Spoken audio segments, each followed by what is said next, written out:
এই মুহূর্তে যে খবরটা আপনাদের জানাবো, আপনারা যারা ফেয়ার ক্রিকেট দেখতে চান প্রত্যেকের দিল হৃদয় চুরমার হয়ে যেতে বাধ্য। বাংলাদেশ ক্রিকেট বোর্ডে আইসিসি তাদের একটা পর্যবেক্ষণ পাঠিয়েছে এবং সেই পর্যবেক্ষণে আইসিসি যে ব্যাপারটা উল্লেখ করেছে, যে 5টা দলকে নিয়ে আপনারা সবাই জানেন গতকাল এই সময়টায় রিলিজ হয়েছিল যে 5 দলের বিপিএল হবে এবং সেই 5টা দলের অন্তত 2টা দলের মালিকানায় রয়েছেন আইসিসির নজরদারিতে সন্দেহভাজন ফিক্সিং কাণ্ডের সাথে জড়িত অন্তত 2 জন। 2 দলের সাথে অন্তত 2 জন ব্যক্তি রয়েছেন আইসিসির যাদের ব্যাপারে অবজেকশন জানিয়েছে বাংলাদেশ ক্রিকেট বোর্ডের কাছে কিছুক্ষণ আগে এই রিপোর্টটা এসেছে এবং সেই রিপোর্টে বলা হয়েছে যে এই সন্দেহভাজনদের যেন বিপিএল থেকে দল মালিকানা থেকে দূরে রাখা হয়, কিন্তু already they are the owner of those teams.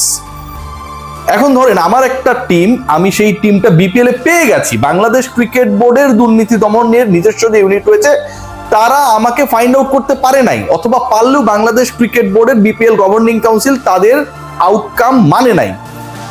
Integrity commission যেটা গঠন করা হয়েছিল, স্বাধীন দুর্নীতি দমন কমিশন, যেখানটায় 3 জন সদস্য ছিলেন, সাবেক বিচারপতি ছিলেন, শাকিল কাশেম ভাই ছিলেন খালিদ হামিদ চৌধুরী ভাই।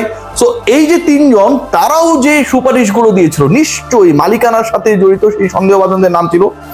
বাংলাদেশ ক্রিকেট বোর্ড তাদেরকে রেখেই দিয়েছে এবং যে 5টা দলের কথা বলা হয়েছে, গতকালকে বলা হয়েছে, গতকাল ইফতেখার রহমান মিঠু বলেছে যে ক্লিয়ার, কোনো সমস্যা নেই।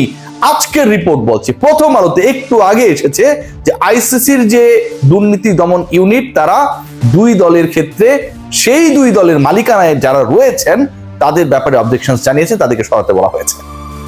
ভাবতে পারছেন? এবং মজার ব্যাপার কি জানেন, এই অধম আমিও গত কদিন থেকেই, গত কয়েকটা আসর থেকে মিস্টার এম করছিলাম, এই আলোচনাটা বারবার করছিলাম এবং সন্দেহভাজন যেই 2টা দলের কথা বলা হচ্ছে তার একটা দল এত বেশি গুরুত্বপূর্ণ, এত বেশি আলোচিত এবং আজকে আরো বেশি আলোচনা এসেছে অন্যভাবে একটা ফাটকা খেলে, সেই দলের মালিকানার অন্তত 20% রয়েছে সেই অভিযুক্ত ফিক্সারের হাতে। বাংলাদেশ ক্রিকেট বোর্ড এদেরকে অ্যালাউ করেছে to be the participant of upcoming BPL. দেখুন খেলা, এটা আমার কথা না, দৈনিক প্রথম আলোতে কিছুক্ষণ আগে এই রিপোর্টটা এসেছে এবং এই রিপোর্টের ট্যাগ লাইনটা, শিরোনামটা যদি দেখেন, এটা আরো আপনাকে আটকে দেবে। যাদেরকে সরানোর কথা বলা হয়েছে তাদেরকে তো সরাবে বিসিবি কিভাবে আমি জানি না।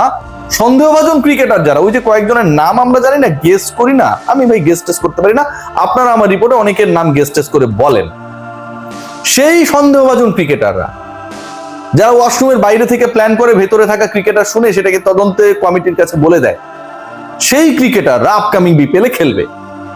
বাংলাদেশ ক্রিকেট বোর্ডের দেখেন কত জোকস না এখানে, কিডিং কিভাবে করেছে। বলা হয়েছে যেসব কোচিং স্টাফ এবং সাপোর্ট স্টাফের ব্যাপারে অভিযোগ রয়েছে তাদেরকে সরিয়ে দেওয়া হবে, তারা কোনোভাবেই কোনো ধরনের রোলে থাকতে পারবে না আপকামিং বিপিএল 12th এডিশনে। আবার অভিযুক্ত ক্রিকেটাররা খেলতে পারবে, নিলামে তোলা হবে, তাদেরকে দল নেবে।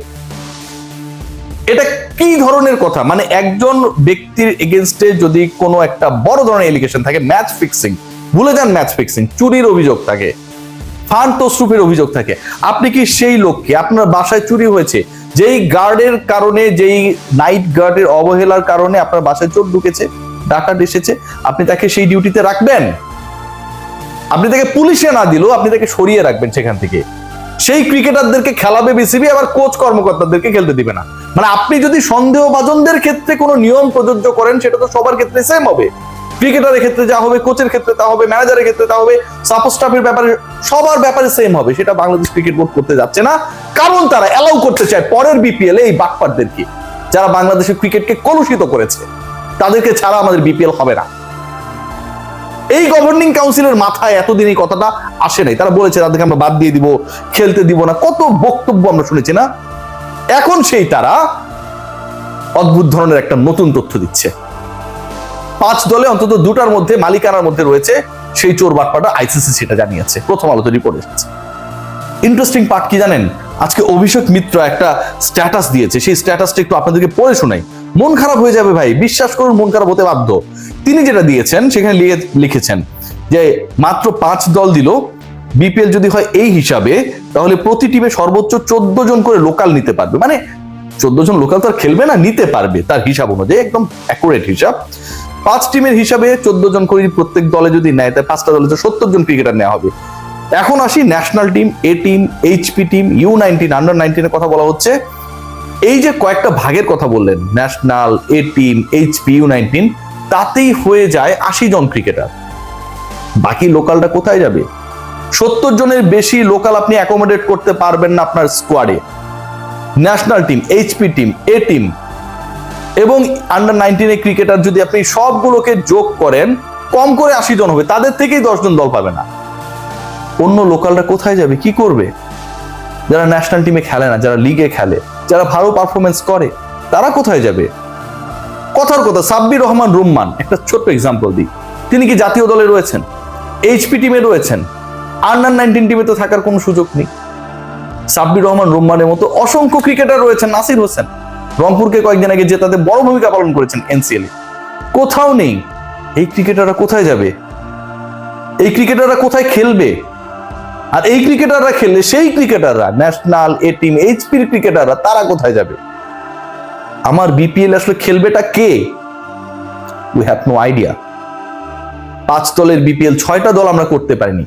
বাংলাদেশ ক্রিকেট বোর্ড 1000 কোটি টাকার বেশি টাকা অর্থের মালিক, তারা একটা দল দিতে পারতো না? তাদের পরিচালনায় একটা দল হতে পারতো না? সেটা ঢাকা হতে পারতো না? কেন আমি ঢাকার নাম বলছি এটা বুঝে নেবেন বিসিবির কর্মকর্তারা। Why I am uttering the name of Dhaka, why? You know guys, আপনারা একটা দল পরিচালনা করতে 20 কোটি টাকা লাগতো। বাংলাদেশ ক্রিকেট বোর্ড যদি কোনো একটা দলের দায়িত্ব নিত, সকল ধরনের কোম্পানিজ গুলো সবার আগে বিসিবির ওই দলটা ইনভেস্ট করতো। 20 কোটি টাকায় যদি আপনি একটা দারুণ দল বানাতেন, 15 কোটি টাকায় স্পন্সর আপনি পেতেন। বিপিএল শেষে বাংলাদেশ ক্রিকেট বোর্ড যদি একটা দল দিত, সেই দলের জন্য 5 কোটি টাকা ম্যাক্সিমাম লস হতো।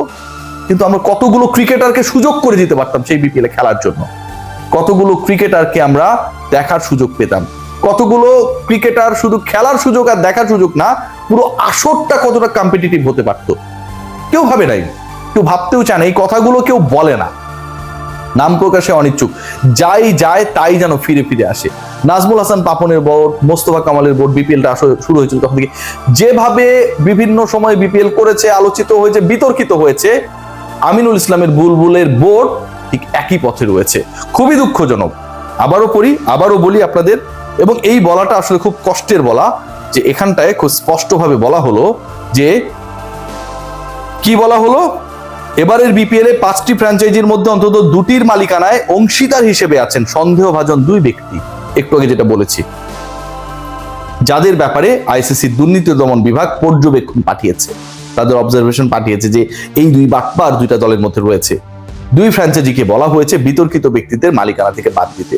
কাগজে কলমে এখন তাদেরকে বাদ দিয়ে দিবে, আমরা হয়তো সেটা দেখবো, কিন্তু ভেতরে ভেতরে যিনি সুতা টানার, পুতুল নাচানোর সেই কাজটা ঠিকই করে যাবেন। সন্দেহভাজন ক্রিকেটারদের মোবাইল ফোন, এটা ওটা নাকি একদম কন্ট্রোলে রাখা হবে। সোশ্যাল মিডিয়ার যুগে সবসময় সবকিছু মোবাইলে করতে হয় না, আর যারা এসব করে পেকে গেছে তাদের মোবাইলও লাগে না। কেমনে করবে সেই আইডিয়া আপনার আমার কারোই নেই। সবচেয়ে ভালো ছিল তাদেরকে ব্যান করা, বাদ দেয়া। বাংলাদেশ ক্রিকেট বোর্ড সেটা পারে নাই। সবাই খুব খারাপ থাকবেন, টেক কেয়ার।